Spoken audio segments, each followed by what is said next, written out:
आखिर गोदी मीडिया को कौन सूत्र बता रहा है कि ऑपरेशन सिंदूर का नाम प्रधानमंत्री मोदी ने रखा?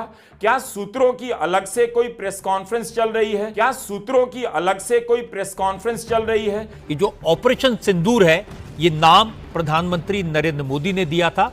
मुझे क्रेडिट नहीं चाहिए। ये नाम प्रधानमंत्री नरेंद्र मोदी ने दिया था। न्यूज 18 को सूत्रों ने बताया है कि सिंदूर नाम मोदी जी ने बैठक में सेना को दिया था। जब मैंने नाम सुना था, मुझे इस बात में कोई शक नहीं था कि ये आइडिया सिर्फ नरेंद्र मोदी का हो सकता है। ये आइडिया सिर्फ नरेंद्र मोदी का हो सकता है। सेना और सरकार की प्रेस कॉन्फ्रेंस में ऑपरेशन सिंदूर ही कहा गया, लेकिन यह नाम किसने रखा, कैसे रखा गया, क्यों रखा गया, इसके बारे में नहीं बताया गया। लेकिन न्यूज 18 के एक टिकर में लिखा गया कि भारतीय सेना ने बेटियों के सुहाग का बदला लिया है। स्क्रीन पर फ्लैश किया जाता रहा कि सबसे बड़ी खबर, सबसे पहले कवरेज। एक चैनल का रिपोर्टर ओम शांति ओम का डायलॉग याद कर बताने लगा कि सिंदूर की कीमत तुम क्या जानो। एक चैनल पर हमने बातचीत होते हुए सुनी कि सिंदूर उजाड़ा गया तो सिंदूर खेला कर दिया गया।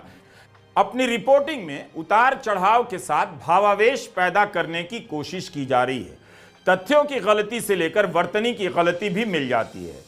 इन सबके साथ गोदी मीडिया का कवरेज ऐसे चला जा रहा है जैसे कुछ दिनों के लिए उन्हें कंटेंट मिल गया हो। सबका ध्यान उन्हीं पर है। होना भी चाहिए कि जो सवाल पूछे जाने चाहिए वो न तब पूछ रहे थे, न अब पूछ रहे हैं, न आगे पूछ पाएंगे। हम और आप आधिकारिक जानकारी की बंदिशों से बंधे हैं और गोदी मीडिया हवाई बातें किए जा रहा है। प्रेस कॉन्फ्रेंस में इसकी जानकारी नहीं दी गई कि पाकिस्तान की तरफ से जवाबी कार्रवाई में भारत के किसी नागरिक की मौत हुई है या नहीं, भारत को कोई नुकसान हुआ है या नहीं। हमले के बाद देर रात एलओसी पर कई जगहों पर फायरिंग की घटना अखबारों में रिपोर्ट हुई है।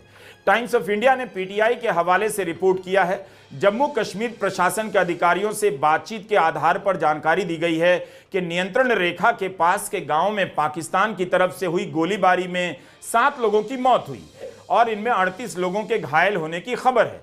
कहीं घायलों की संख्या 38 है तो कहीं 48 तो कहीं 50। रिपोर्ट में लिखा है कि यह हमले ऑपरेशन सिंदूर की कार्रवाई के बाद किए गए। अमर उजाला और जागरण ने रिपोर्ट किया है कि 10 लोग मारे गए, 50 लोग घायल हुए।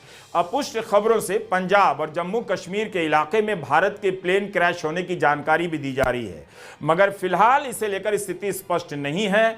आधिकारिक रूप से पुष्टि नहीं की गई है। देर रात हुई गोलीबारी के बाद सीमावर्ती राज्यों में प्रशासन चौकन्ना हो गया है।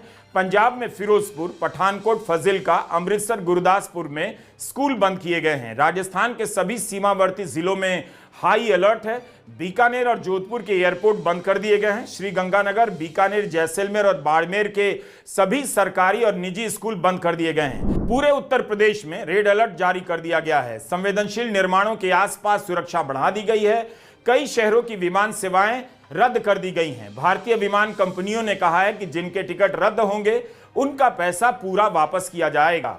हमले के करीब 2 घंटे बाद रात 2:45 बजे रक्षा मंत्री राजनाथ सिंह ने ट्वीट किया, भारत माता की जय। लेकिन 7 मई की दोपहर यह खबर जरूर आई कि प्रधानमंत्री नरेंद्र मोदी ने अपने कैबिनेट के सहयोगियों के साथ बैठक की और उसमें सेना को लेकर गर्व जताया। यह खबर भी सूत्रों के हवाले से रिपोर्ट की गई है।